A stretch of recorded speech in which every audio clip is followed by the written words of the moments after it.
오늘 우리에게 주시는 하나님의 말씀은 마태복음 제6장 1절서부터 4절 말씀이 되겠습니다. 마태복음 제6장 1절부터 4절에 있는 하나님의 말씀을 들으십시오. 사람에게 보이려고 그들 앞에서 너희 의를 행하지 않도록 주의하라. 그리하지 아니하면 하늘에 계신 너희 아버지께 상을 받지 못하느니라. 그러므로 구제할 때에 외식하는 자가 사람에게서 영광을 받으려고 회당과 거리에서 하는 것 같이 너희 앞에 나발을 불지 말라. 진실로 너희에게 이르노니 그들은 자기 상을 이미 받았느니라. 너는 구제할 때에 오른손이 하는 것을 왼손이 모르게 하여 내 구제함을 은밀하게 하라. 은밀한 중에 보시는 너의 아버지께서 갚으시리라. 주께서 이 말씀을 사용하셔서 우리에게 필요한 은혜를 베풀어 주시기를 원합니다. 그래서 마태복음 6장으로 갑니다. 마태복음 5장, 6장, 7장 우리가 산상수훈이라고 했어요. 5장에서 큰 원칙, 하나님 나라 백성이 이 땅에서 어떻게 살아가야 되느냐 하는 원칙을 잘 얘기하신 주님께서 6장에서는 아주 구체적인 예를 드시는데 특별히 종교적 활동의 예를 들어서 우리한테 얘기를 해주십니다. 큰 원칙이 1절 가운데 선언되어져 있어요. 1절이 뭐라고 얘기하냐면 사람에게 보이려고 그들 앞에 너희를 의를 행하지 아니하도록 주의하라 라고 말씀하셨어요. 이게 큰 원칙입니다. 그죠? 여기서 이제 세 종류의 사람을 생각을 해야 되는데요. 첫 번째 사람, 이거는 이제 이 세상에 안 믿는 사람도 그럴 수 있고 예수를 믿는 사람 중에서도 정말 가짜로 살면 이럴 수가 있는데 아무런 의도, 하나님이 생각하는 의라고 하는 거는 아무런 의도 안 하는 거예요. 그죠? 이 세상에 어떤 사람이 내가 의로운 걸 하겠다 그런데도 그것이 하나님이 원하는 걸 향하지 않은 거니까 전혀 그런 게 아니죠. 예수를 믿는 사람도 예수를 믿는다고 하지만 하나님이 원하는 걸 수행한다는 그 의식이 없이 그냥 이 세상에 산다고 하면 전혀 그와 상관없는 겁니다. 근데 여기 두 번째 사람, 예수님께서 이제 문제시하고 있는 사람이 뭐냐면 사람에게 보이려고 의를 행하는 거예요. 그렇죠? 이제 오늘 얘기의 이제 핵심이 이런 겁니다. 사람에게 보이려고 하는 거예요. 다음에 궁극적으로 예수님께서 이제 이끌어 가려고 하는 것은 어떤 것이냐? 하나님 앞에서 의를 행하는 사람입니다. 그렇죠? 그럼 여기서 이 얘기를 들을 때 우리가 이제 잘 생각을 해야 되는 게 결과적으로 보면 하나님을 정말 믿는다. 예수님에 의해서 십자가의 구속함을 내가 받았다. 난 예수를 믿습니다. 하는 사람은 결과적으로 의를 행하는데 하나님이 옳다고 하시는 바를 향해 나아가는데 그게 하나님 보는 앞에서 하는 거다라고 하는 거예요. 그죠? 가짜가 뭐냐? 두 가지로 나타나는 거죠. 첫 번째는 하나님이 보는 의를 향해서 나아가지 아니할 때 예수를 믿는다고 하는데 하나님이 보는 의를 향해 갈 마음이 별로 없고 왜 예수를 믿느냐? 뭐 아주 천박한 경우에 하나님이 나를 좀 보호해 준다면서요, 도와주신다면서요, 뭐 그런 거. 또 이제 우리 주일학교 학생들은 우리 어렸을 때부터 그냥 뭐 예배당에 나오는 게 뭐 익숙해져서 그냥 하는 거예요. 이렇게 되면 하나님께서 요구하는 의하고 나하고 전혀 상관이 없는 게 되죠. 그렇죠? 예.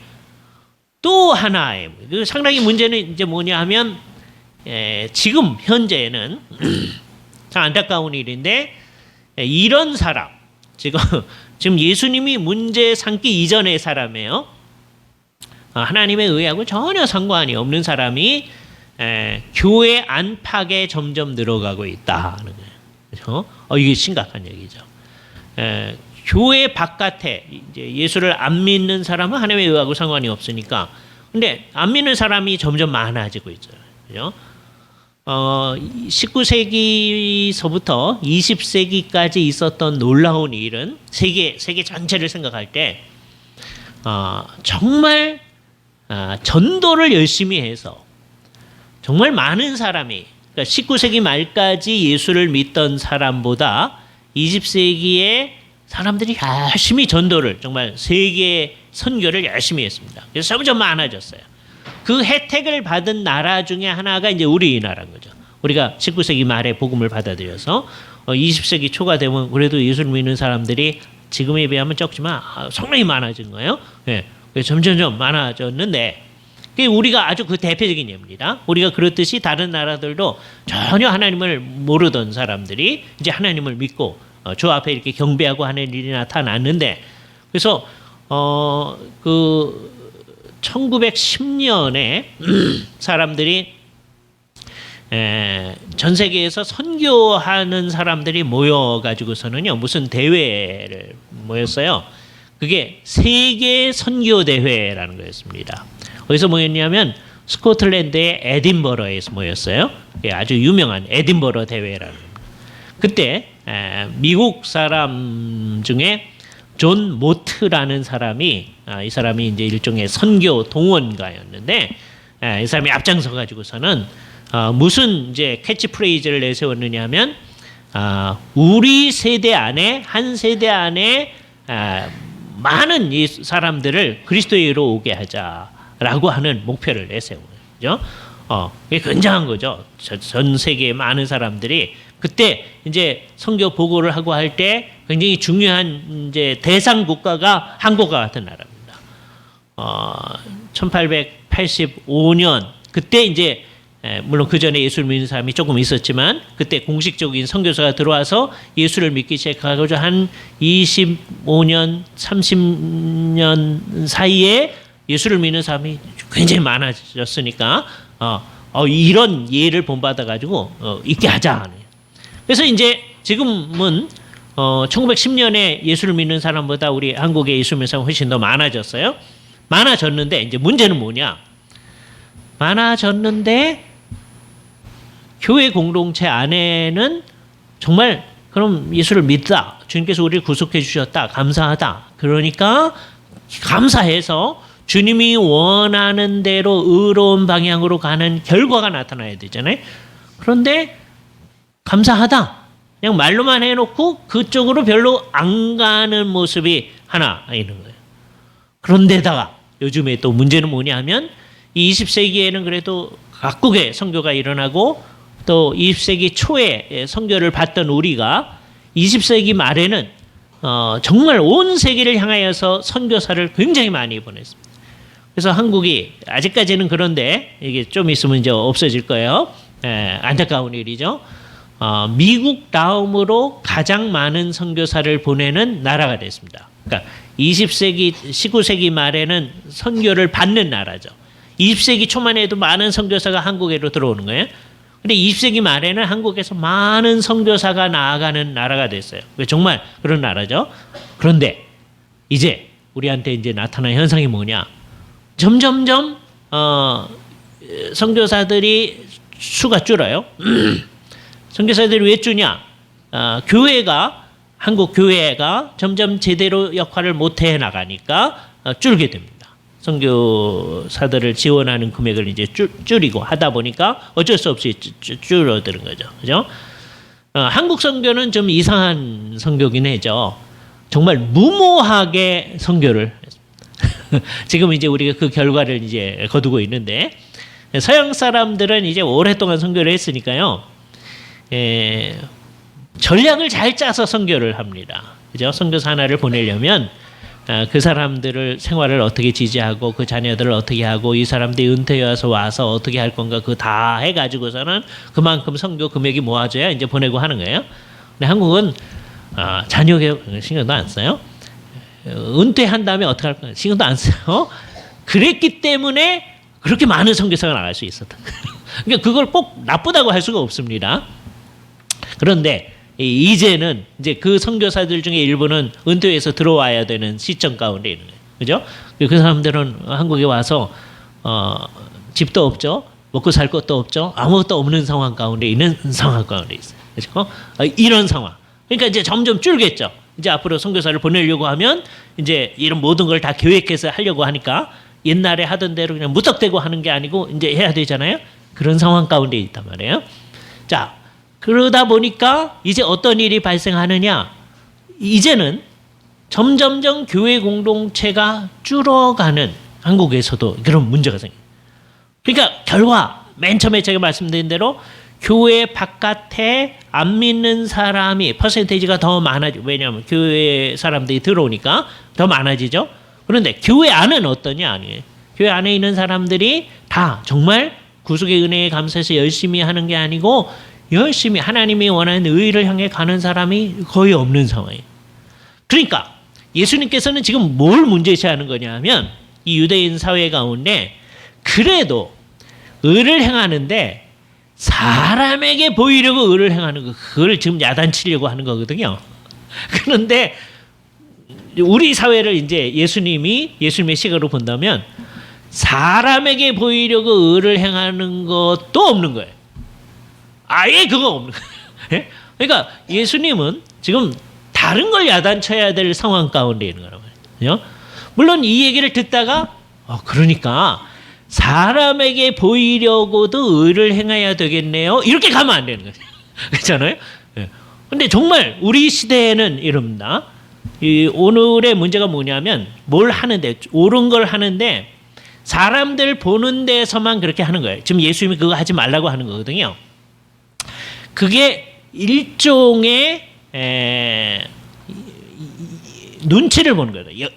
그죠? 이 눈치를 보는 게 아주 심해지면 위선자가 되는 거예요. 지금 예수님이 문제시하는 건 그겁니다. 그런데 정말 사회가 이상해지면요. 옛날에는 사람들 눈치나 보는데 그 눈치도 안 봐요. 그냥 자기가 원하는 대로 그냥 하는 거예요. 이게 이제 사람의 마음이 이건 안 믿는 사람도 그렇고 믿는 사람도 그래야 돼요. 사람의 마음이 일반 은총 가운데서 그래도 부끄러움을 알게끔 다 이렇게 하는 거거든요. 그런데 사회가 아주 악해지면 부끄럽다고 생각도 안 하면서 그냥 해요. 이게 무서운 사회가 되는 거죠. 그죠? 그런데 이 세상이 그러는 거에 어떡하겠어요? 워낙 그런데. 그런데 교회도 그런다면 그거 심각한 문제죠. 그죠? 그런데 그것보다 더 심각한 문제가 우리한테는 있다니. 그래도 옛날에는 사람에게 보이려라고도 뭔가를 했단 말이에요. 근데 이제는 그것도 안 해요. 그러니까 이 6장의 얘기를 잘 들으려면 어떻게 돼야 되느냐 하면 예수님이 지금 6장 이제 몇 주에 걸쳐서 우리 6장을 공부할 텐데 결국 말하려고 하는 게 사람에게 보이려고 하지 말아라. 하나님에게 보여야 된다는 거예요. 요 둘. 그래서 여러분이 두 라틴어 단어를 머릿속에 딱 세워주시면 됩니다. 이 중에 쉬운 게 하나님 앞에서라는 게 쉬우니까 그걸 먼저 말씀드릴게요. 앞에서라는 말이 코람이라고 합니다. 코람, 앞에서. 그다음에 하나님을 데오 그래요. 코람 데오. 이건 아주 유명한 말이에요. 예수를 조금만 믿는 사람들이 다 아는 말입니다. 우리는 이 세상에 모든 것을 하나님 앞에서 행하는 거다. 예배도 하나님 앞에서 하는 거고요. 그러니까 예배 시간이야말로 다른 때는 아니어도 내가 하나님 앞에 있다는 걸 의식할 만한 때인 거예요. 그런데 이제 심각한 문제가 뭐냐면요. 예배 때에도 하나님 앞에 없는 사람이 있습니다. 그게 하나님이 원하는 의하고는 전혀 상관없게 되는 거잖아요. 그렇죠? 그러니까 우리는 예배 때 하나님 앞에 있을 뿐이야. 내가 하나님의 존전에서 이 예배를 한다. 그 의식이 있어야 되는 거예요. 근데 예수를 믿는 사람은 예배 때만 하나님 앞에 있는 게 아니라 예배를 마치고 우리가 서로 교제를 할 때, 식사를 할 때도 하나님 앞에 있는 거고요. 언제든지 하나님 앞에 있는 거예요. 여러분이 집으로 돌아가실 때도 하나님 앞에 있는 거고, 다음에 가족들하고 좋은 시간을 보낼 때도 하나님 앞에 있는 거예요. 삶 전체를 하나님 앞에서. 그죠? 이게 우리의 목표입니다. 6장 전체를 통해서 우리한테 가르쳐 주려고 하는 바가 그런 거예요. 그죠? 근데 이 코람 데오하고 이제 대조되어지는 게 코람 호미니부스라는 단어가 있어요. 호미니부스. 호모라는 게 사람이란 말이거든요. 호미니부스. 사람을 뜻하기도 하고 이게 남자를 뜻하기도 합니다. 이게 옛날 사람들이 이상한 거죠. 옛날 사람들은 남자가 사람이라고 생각해요. 그죠? 남자들 속옷 가운데 호무 뭐 이런 거 있잖아요. 그게 호모에서 온 말이거든요. 예, 예, 이게 남자를 뜻하는 게 이게 사람이랍니다. 이게 호미니부스, 코람 호미니부스는 사람들 앞에서. 그러니까 이제 앞으로 몇 주 동안 얘기할 거는 뭐냐면 사람들 앞에서 코람 호미니부스에서 의를 행하지 말고 코람 데오 하나님 앞에서 의를 행해야 된다라고 하는 거예요. 이게 핵심이에요. 이제 그것을 위해서 예수님께서 세 가지 대표적인 예를 드십니다. 유대인들이 굉장히 중요시 하시는 세 가지예요. 하나는 오늘 생각하려고 하는 자선의 예입니다. 가난한 자들에게 뭔가를 베푸는 거예요. 다음 주에 생각하려고 하는 기도, 그 다음에 금식, 이런 예를 예수님이 드는 거예요. 이런 예를 들어가지고 그 모든 거를 사람들 앞에서 행하지 말고 하나님 앞에서 해야 된다라고 하는 것이 예수님의 얘기의 핵심입니다. 그죠? 머릿속에 이걸 딱 넣으세요. 코람 호미니부스가 아니라 코람 데오. 우린 그래야 된다. 그러나 결과적으로는 이 모든 얘기를 듣고 난 다음에 구속된 사람들다우게 의를 행하는 것으로 우리의 삶이 나타나는 거예요. 그게 나타나지 않는다면 예수님 말을 안 들은 게 되는 거예요. 이게 사람 앞에서 의를 행하지 말아라. 이거를 강조하다 보면 어떤 결과가 나타났냐면 그래요. 사람 앞에서 행하려고 아예 안 해. 네? 그럴 수 있습니다. 제가 이제 점점점 그런 예를 들어볼게요. 자, 그 중에 오늘 무슨 얘기냐? 가난한 사람들을 돌아보는 자선을 행하는 것입니다. 그죠? 자선은 이 세상에서 많은 사람들이 다 행해야 된다고 생각합니다. 유대인들은 늘 이 세 가지를 굉장히 중요하게 생각을 했던 거예요. 이거는 반드시 해야 된다. 사실 구약 성경 가운데 하나님께서 하라고 명령한 것이기도 합니다. 신명기 15장을 한번 가보세요. 신명기 15장 7절서부터 11절을 볼 텐데 그 중에 11절을 중점으로 볼 겁니다. 7절서부터 보세요. 신명기 15장 7절. 내 하나님 여호와께서 내게 주신 땅 어느 서금에서든지 이제 이스라엘 백성들이 가나안 땅에 이제 들어가서 살게 될 터인데 그때 살 때 어느 서금에서든지 가난한 형제가 너와 함께 거주하거든 그 가난한 형제에게 내 마음을 완악하게 하지 말며 내 손을 움켜쥐지 말고 사람의 마음이 어떠함을 잘 말해주는 거죠. 모든 것은 마음에서 시작한다. 그다음에 그것이 손으로 표현되어진다. 우리가 재물을 막 자기가 긁어 먹으려고 하는 게 움켜쥐는 걸로 표현하잖아요.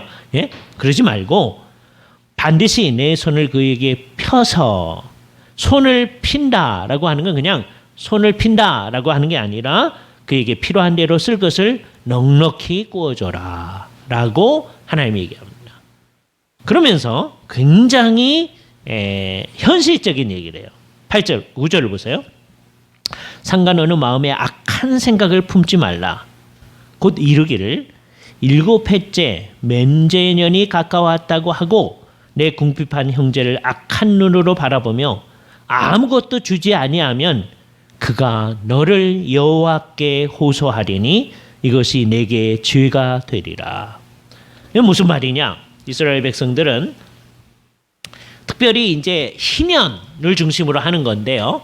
이거를 이제 50년 단위로 하는 거지만 7년째를 이제 생각을 하면서 누구한테 자기가 가지고 있는 가옥을 또는 전토를 잡히고서 구울 수가 있습니다. 구우는데 이스라엘 제도는 어떤 거냐면 희년이 되면 그것을 다시 돌려줘야 되거든요. 그러니까 50년이 지나면 다시 원주인에게로 가는 거예요.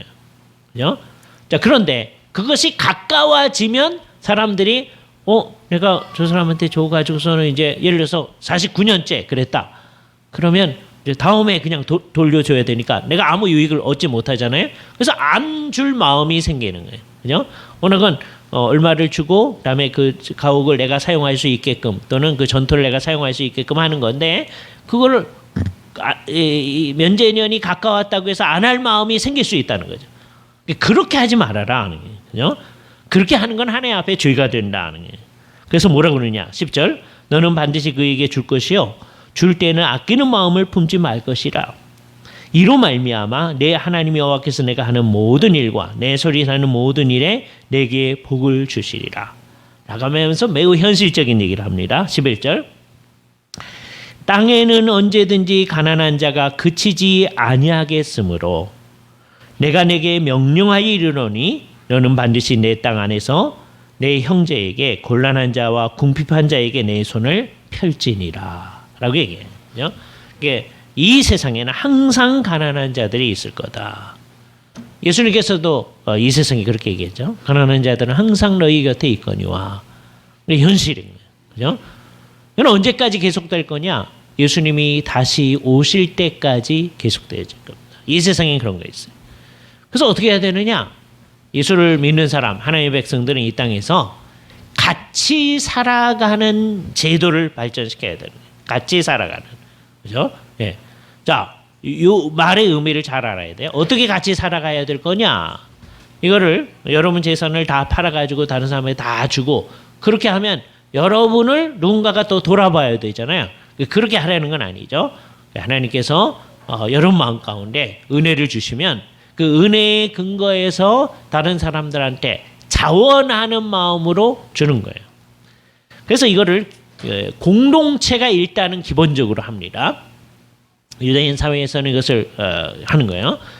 그 일을 관리하는 이제 직원들이 늘 있었어요. 그래서 나중에 신약 교회가 세워질 때에도 그 일을 하는 직원으로 우리에게 집사님을 세우도록 했습니다. 이 교회 공동체에 늘 집사가 있잖아요. 그 집사님의 하는 일들이 성도들이 헌금한 것을 가지고서 가난한 사람들을 잘 돌아보는 그 역할을 하는 거다. 이 일이다. 그래서 교회 공동체가 그렇게 하는 걸 보고 자, 나는 교회의 이 구제에 대해서 다 했으니까 난 할 바가 없다 하고 있는 게 아니라 그걸 바라보면서 우리 마음 가운데 가난한 사람들을 도와줄 마음을 늘 마음에 품는 거죠. 그래서 할 수 있는 대로 그렇게 살아나가도록 하는 것이 성경이 말하는 원칙이다. 그죠? 그래서 주님께서 그렇게 한 거예요. 예수 그리스도 안에서 구속함을 얻은 사람들은 늘 이 더불어 살아가는 일이 아주 분명해야 된다. 이게 더불어 살아가는 거라고 그랬어요. 이게 제일 중요한 게 그겁니다. 그냥 가난한 사람들을 도와주는 것 그 자체가 목표가 아니다. 예? 함께 살아가는 마음이 있어야 돼요. 그런데 만일에 어떤 사람이 가난한 사람을 도와줘요. 맨날 싸워. 예? 그러면은 함께 살아가는 게 아니잖아요. 그렇죠? 예. 그러니까 내가 우선 경제적으로 어렵거든. 가난한 사람을 도와줄 수 없겠죠. 저희가 경제적으로 어려우니까. 그러나 그때라도 더불어 살아가는 일에 도움을 줄 수는 있죠. 함께 어떻게 하면 우리가 같이 살아갈 건가.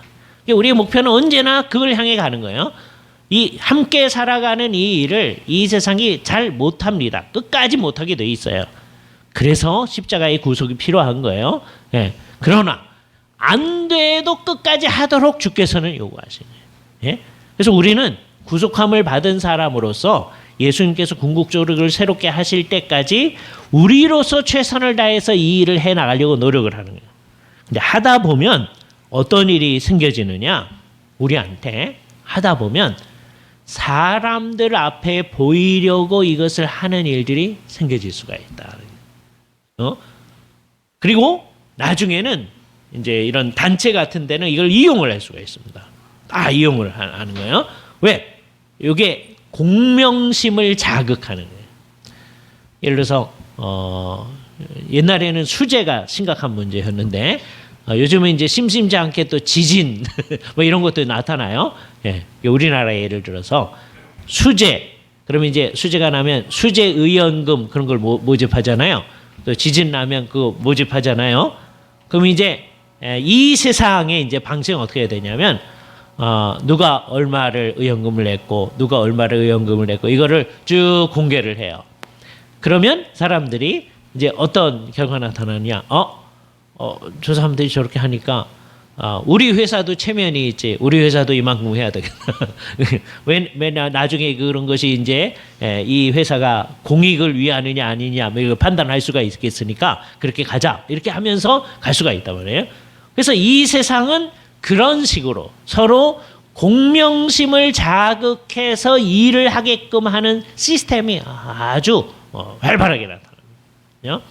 이 일이 돼요. 그렇게 하면.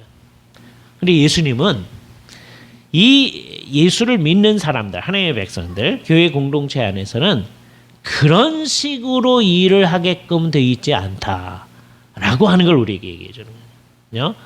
그래서 제가 예를 하나 들겠어요. 이거는 꼭 그런 것도 아닌데, 예를 들어서 되게 이제 일주일에 한 번씩 이제 신문을 내는 게 있습니다. 그걸 그래서 일주일에 한 번이니까 주보 이렇게 하죠. 그죠? 여러분이 매일 받는 신문은 무슨 일보 매일 나오는 거니까 일보, 그리고 일주일에 한 번씩 나오니까 주보 이런 거예요. 그죠? 옛날에 한성 순보는 열흘에 한 번씩 나와서 순보 그랬습니다. 그죠? 그래서 일주일에 한 번씩 나오니까 주보라 그래요. 근데 이제 주보라는 게 일주일에 한 번씩 나오는 신문을 다 주보라고 그러는 거예요. 그런데 이제 이게 거의 교회에서 사용하는 말이 돼버렸죠. 예배 순서 있고 하는 이런 거를 주보라고 하는데, 여기에 되게 예배 순서가 있고 교회 소식들이 있고 뭐 성도한테 필요한 얘기들이 있고, 그 다음에는 요즘은 좀 달라졌는데, 지난주에 누가 헌금을 뭐 얼마 했다는 안 하지만 이렇게 했다는 게 이제 나오기도 해요. 그죠? 그게 뭐 여러 이유가 있을 겁니다. 사람들이.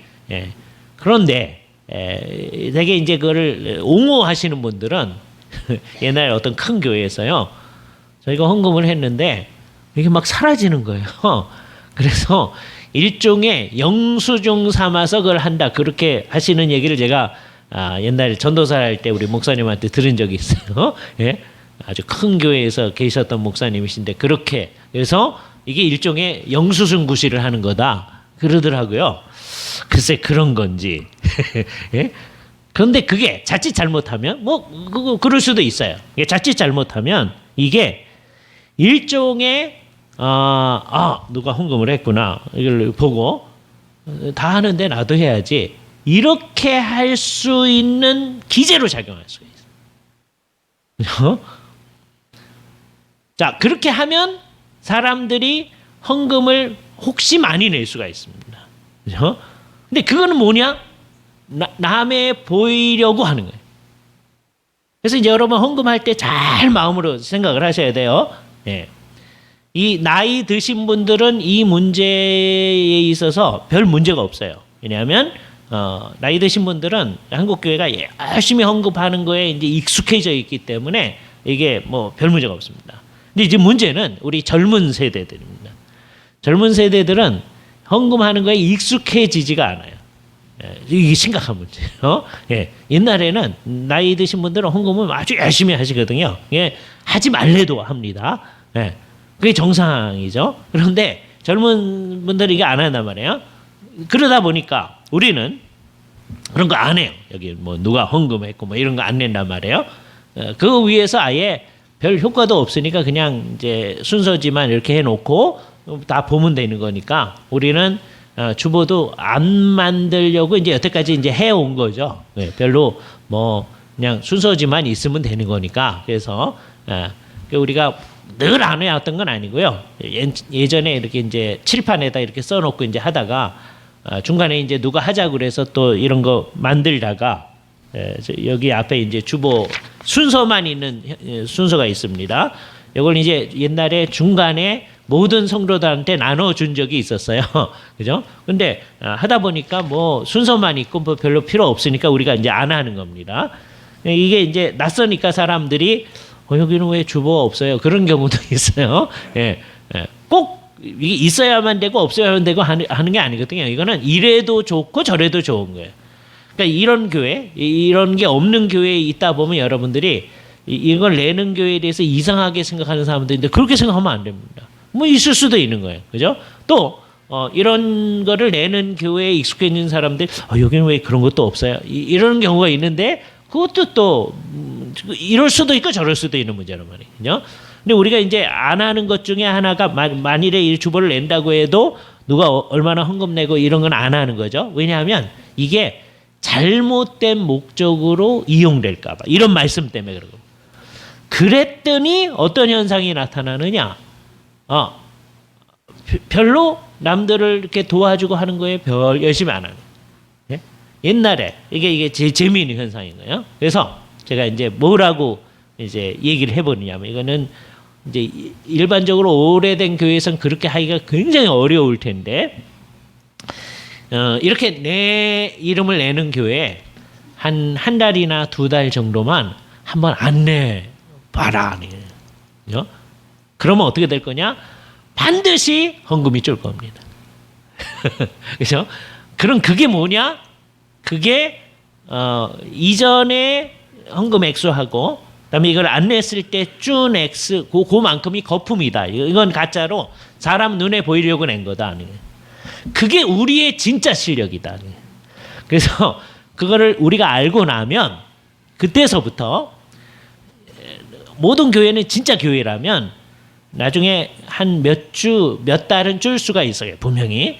그러나 그 다음에는 진짜 교회라면 이게 제대로 될 거예요. 왜? 한국 교회 어른들은 다 열심히 하니까. 제가 어른들 중심으로는 그러니까 요 실험을 진짜로 그렇게 하면 맨 처음엔 줄 수가 있어요. 그러나 그 다음에는 정말 하나님 앞에서 우리가 하는 거로 이게 제대로 될 수가 있다. 그럼 그때는 눈치 보고 하는 게 아니라 이게 진짜다 할 수 있어요. 그런데 이제 젊은 세대에 대해서 정말 그게 작용할까? 그건 자신이 없습니다. 예? 이게 심각한 문제예요. 왜냐하면 젊은 세대가 어떻게 되기가 쉬우냐면 그냥 부모님이 나가라고 해서 나오는 이제 사람들이 많이 있거든요. 그냥 예? 그러다가 이제 어느 정도 되면 안 와. 예? 그러니까 이제 경계선에 있는 거죠. 그러니까 한 30년 또는 50년 뒤에 어떻게 될까? 심각해지는 거예요. 그러니까 여러분들이 그 의식을 좀 가져야 돼요. 다음 세대에도 지금 우리가 이만큼 모여서 예배를 하는데 예? 오늘도 같이 참석 안 한 분들이 있잖아요. 그에 대해서 안타까운 마음들을 가지셔야 되고 다음 세대는 한 3, 40년 지난 다음에 또는 50년 지난 다음에 50년 지나면 우리 중에 상당수는 여기 있지 않습니다. 다 하늘로 거주지를 이동할 거예요. 예, 그러면 지금 아주 어린 사람들, 젊은 사람들이 여기 있을 터인데, 그죠? 예, 그때 교회가 정말 든든하게 서 있을 것인가에 대한 책임감을 가지고 젊은이들이 더 열심히 일을 해나가야 돼요. 그러니까 어떻게 해야 되냐? 예수님의 말씀을 생각해야 돼요.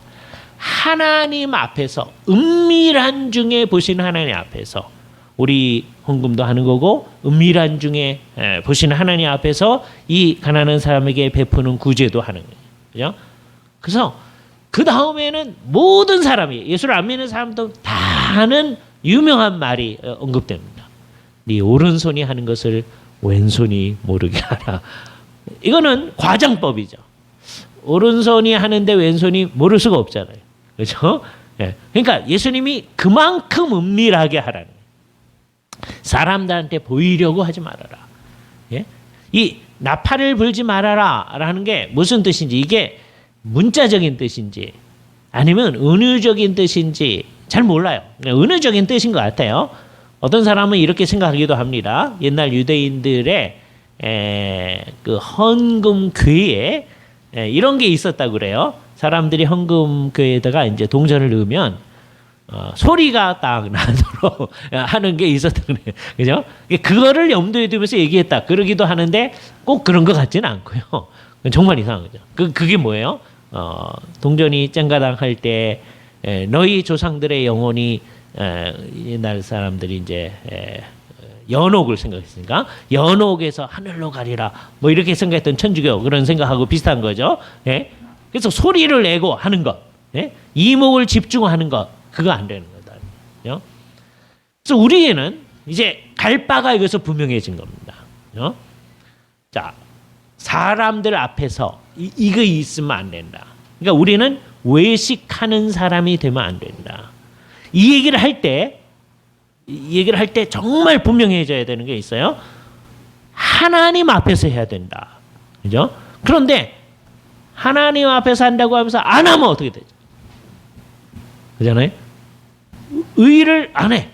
이전에는 사람들 앞에서라도 그냥 해야 되는데 이제는 하나님 앞에서 하는 거니까 그럼 현대인들의 경우에는 또 안 믿는 사람의 경우에는 하나님이 없다고 생각하거든요. 그 사람은 그러니까 할 필요가 없는 거죠. 예? 그러니까 이게 아주 이상한 거예요. 그러니까 옛날에는 사람들 앞에서 눈치 보고 사는 겁니다. 그래서 부끄러워하기도 하고 하는데 이제는 부끄러워하는 거 하나도 없이 떳떳하다고 생각하면서 모든 일을 하는 거예요. 그렇게 하면 정말 이상한 사회가 되겠죠. 그러니까 우리가 이 일을 생각해야 됩니다. 우리는 어떻게 하는 사람이냐? 모든 것을 하나님 앞에서 하는 사람들이다.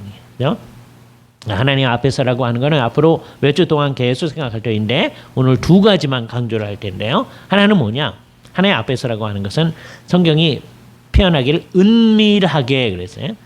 은밀한 중에 계시는 내 아버지 그랬어요. 이게 중요합니다. 그렇죠? 하나님 앞에서라고 하는 것은 정말 은밀하게 하는 거다. 은밀하게. 이 은밀하게 한다고 하는 것은 뭘 얘기하느냐면 우리 안으로 들어가는 거예요. 우리 안으로. 이게 지금 남하고 관계하는 겁니다. 가난한 사람들을 돕고 필요한 사람에게 필요한 거 갖다 주고 하는 거예요. 남에게 하는 건데도 우리는 그 일도 우리 안으로 들어가서 하는 거다. 이것을 내면적으로 하는 거죠. 산상수훈의 제일 중요한 측면이 그거예요. 내면화하는 거. 내 심령 깊은 곳에서 그렇게 하느냐. 그러니까 사람 앞에서 하는 거는 내면화가 아니에요. 그냥 겉으로만 하는 거예요. 그러나 하나님 앞에서 하는 것은 내 심령이 내 마음 깊은 곳이죠. 그래서 이제 예수를 잘 믿는다고 하는 것은 어떤 일이 벌어지느냐 하면 점점점 우리 마음을 깊이 있게 들어가게 되어지는 거예요. 사람의 마음이 깊다고 하는 것을 이 세상 사람들은 비판적으로 얘기를 해요. 사람의 마음 알 길이 없다. 그렇죠? 물속을 들여다보면 어떤 뭔지를 알 수 있는데 사람의 마음 알기가 어렵다. 그죠? 사람의 마음이 아주 깊다고 생각을 하는데 정말 좋은 거는 뭐냐? 하나님 앞에서 할 때는 날마다 우리의 생각이 안으로 깊어지게 된다는 거예요. 안으로 깊어지면서 이게 신앙이 좋아진다고 하는 거의 특성입니다. 이게 안으로 깊어지면서 그것만 있어지는 게 아니라 정말 은밀하게 행하는 거죠. 안으로 들어가기만 하지 아무것도 안 행한다. 그건 가짜. 그렇죠? 그러니까 신앙이 좋아진다고 하는 것은 날마다 우리가 내면화되어지는데 깊이 있게 가는 거예요. 그게 믿음의 비밀을 가지는 거예요. 근데 그것이 외적으로 나타나는데 그게 점점점 넓어지는 거죠. 맨 처음엔 이 사람한테만 하는 게 뭐 내가 다 하는 거지 뭐 더 이상 못하지 뭐 이렇게 하는 거예요. 이게 점점점 넓어지게 되는 거예요. 그게 신앙에 비례하는 거예요. 네? 그러니까 내 신앙은 깊어지고 넓어짐으로써 마음은 깊어져야 돼요. 그러니까 마음이 깊어지면 어떤 현상이 일어나겠어요? 우리가 5장에서 봤던 대로 이렇게 얕은 데서 찰랑거리지가 않게 되어집니다. 사람이 무슨 일에 대해서 깊이 있게 생각하고 나아가죠. 어린아이들한테 그렇게 하라고 하기 어렵잖아요. 근데 세월이 지나면서 이제 그 일이 일어나는 거죠. 그래서 정말 깊이 있게 들어가는 거예요. 그죠? 예. 그래서 모든 일에 대해서 내면으로 들어가서 생각을 하게 되고 하나님의 뜻을 생각하고 하나님이 원하시는 바가 뭔가를 생각하면서 하는데 난 그러니까 아무것도 안 하고 있는 게 아니라 그게 점점점 넓어지는 일을 하게 되어진다. 예수님께서 우리에게 얘기하시는 겁니다. 그러니까 세월이 지날수록 우리에게 이런 마음이 생겨져야 된다는 거죠. 그래서 지난번에 말씀드린 대로 우리는 눈을 감고 사랑을 하는 사람들이 아니고 명백하게 눈을 뜨고서 상대방의 필요가 무엇인가 하는 것을 잘 살펴보면서 필요한 것을 공급하는 일을 서로 하려고 애를 쓰는데 특별히 저 사람 내가 이렇게 도와주면 저 사람이 나를 갚아주리라 이거 생각하지 말고 그거는 할 필요가 없다는 거예요. 그죠? 예, 하지 말고 대개는 사람들이 그렇게 하니까 정말 필요로 하는 사람들한테 우리가 그렇게 할 수 있는 능력 그게 믿음에 비례하는 거예요. 그래서 제가 이런 예를 옛날서부터 말씀드렸어요. 이거는 예수님 말씀이 아니고 그냥 적용입니다. 꼭 그래야 되는 건 아니에요. 성도들끼리 무슨 돈 거래를 하지 마세요. 이거는 정말 필요한 얘기입니다. 돈 거래를 하지 마세요. 그런데 내가 저 사람에게 얼마를 빌려준다 그럴 때는 저 사람이 이거를 나한테 안 갚아도 된다 하는 정도만 가지고 해야 돼. 그러지 않으면 모든 것을 망가뜨릴 수 있는 거예요. 그게 어느 정도냐? 그게 이제 여러분의 경제적 능력에 비례하지만 또 하나는 암만 경제적 능력이 많아도 그게 신앙에 비례하는 거예요. 예? 요 정도는 저 사람이 안 갚아도 내 돼. 이럴 수 있는 거라고 하는 게 이게 신앙에 비례하는 거예요. 이게 진짜로 그러는 거예요. 그죠? 예. 그러니까 여러분 이걸 진지하게 들으셔야 돼요. 그죠? 예. 우리의 삶을 살아나갈 때 제가 어렸을 때요, 우리 어머니의 그 유언 비슷한 게 아직 안 돌아가셨으니까 유언은 아니지만 어머니가 제가 어렸을 때 남한테 보증을 썼다가요 집을 하나 날려 먹었거든요. 우리가 가지고 있는 재산이 딱 그 집 하나인데 예? 예, 그 집을 다 날려보냈어요. 뭐 다 날린 건 아니고 적은 집으로 이제 이사를 갔지만 그래서 어머니의 이제 늘 하는 말이 남의 보증 쓰지 말아라 이런 거예요. 그런 사람 많잖아요, 한국 사람 중에. 그렇죠? 예. 그런데 그 자체가 이제 중요한 게 아니라, 그러니까 우리가 어떻게 하면서 남을 도와줄 수 있느냐라고 하는 그 한계라고 하는 게 바로 이런 거예요. 그 사람이 이렇게 해서 이거를 안 갚아도 나는 된다 하는 정도를 생각하면서 그걸 하나님 앞에서 행해 나가는 일을 해야 된다는 거죠. 우리의 헌금에도 적용되고요. 우리의 이제 사람과 사람 사이의 관계에서도 적용되어지는 거예요. 그렇게 살아나갈 때 예수님께서 얘기하는 하나님 앞에서 의를 행하는 거예요. 그러니까 결론을 말씀드리면 그렇습니다. 결국 어떻게 되어지느냐? 그냥 남들에게 보이기 위한 선, 남들에게 보이기 위한 의, 그거는 무의미하다는 거예요. 그죠? 그러면 우리는 어디에 빠지느냐? 안 하지 뭐. 그죠? 예. 왜? 목표가 뭐였느냐? 남들에게 보이기 위한. 그러니까 안 하는 거예요. 다음 주에 우리 기도 얘기를 할 텐데요. 기도에서 그게 잘 드러납니다. 제가 다음 주에 아주 대표적인 예를 들 텐데 여러분이 잘 느끼실 거예요. 똑같은 겁니다. 그죠? 예. 그래서 옛날에는 한국이 기도 열심히 했는데요. 이제는 안 해요. 왜? 남들에게 보이기 위한 걸 다 했거든요. 안 해. 하나님 앞에서 하느라고 안 해요. 근데 오늘 얘기는 기도 얘기가 아니라 이런 선행, 구제에 관한 거예요. 그죠? 그러니까 잘 생각을 해봐야 돼요. 그러니까 두 가지가 기준이에요. 내가 진짜 이 구제를 하느냐 안 하느냐. 우리 같은 의식을 가진 사람들은 자칫 잘못하면 아예 안 할 수가 있습니다. 예? 이상한 교회 있잖아요. 구제 많이 해요. 예? 왜? 그게 자기를 과시할 수 있는 수단이기도 하고 다음에 그게 아주 이상한 교회에서는 그게 나중에 하늘에 가는 방도이기도 하는 거예요. 이게 아주 노골화된 교회가 천주교예요. 천주교회는 그걸로 쌓아가지고 선행을 쌓아가지고 나중에 하늘에 간다고 생각하는 거니까. 예? 그게 아니다. 종교개혁을 통해서 우리가 했잖아요. 우리가 어떻게 하는 거예요? 안 해. 그러면 우리는 정말 예수님이 말하려고 하는 의도를 다 놓쳐버린 게 되잖아요. 그죠?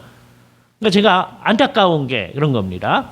사람 앞에 보이려고 하지 마십시오. 이렇게 얘기했을 때 시컨 주님의 의도대로 얘기한다고 했는데 결과적으로 보니까 우리는 옛날 사람들이 하던 뭘 하나도 안 하더라. 그러면 우리 제대로 된 걸까? 생각해야 되잖아요. 그죠? 그래서 오늘 이제 우리가 앞으로 기도, 금식 그 얘기도 이제 다음 주 이제 해 나가야 되는데요. 일단 이 구제와 관련해서 정말 우리 마음속을 살펴서 주님이 원하는 그 선이라고 하는 것, 주님이 말하는 의라고 하는 것이 우리 속에 나타날 수 있도록, 근데 그것이 하나님 앞에서 행해지는 것일 수 있도록 나타나야 할 것입니다. 같이 기도하시죠. 거룩하신 주님 감사합니다. 주님께서 우리들에게 주신 그 말씀의 의미를 생각할 때 우리가 날마다 주님과 함께 심령 깊은 곳으로 들어가야 함을 알게 되어집니다.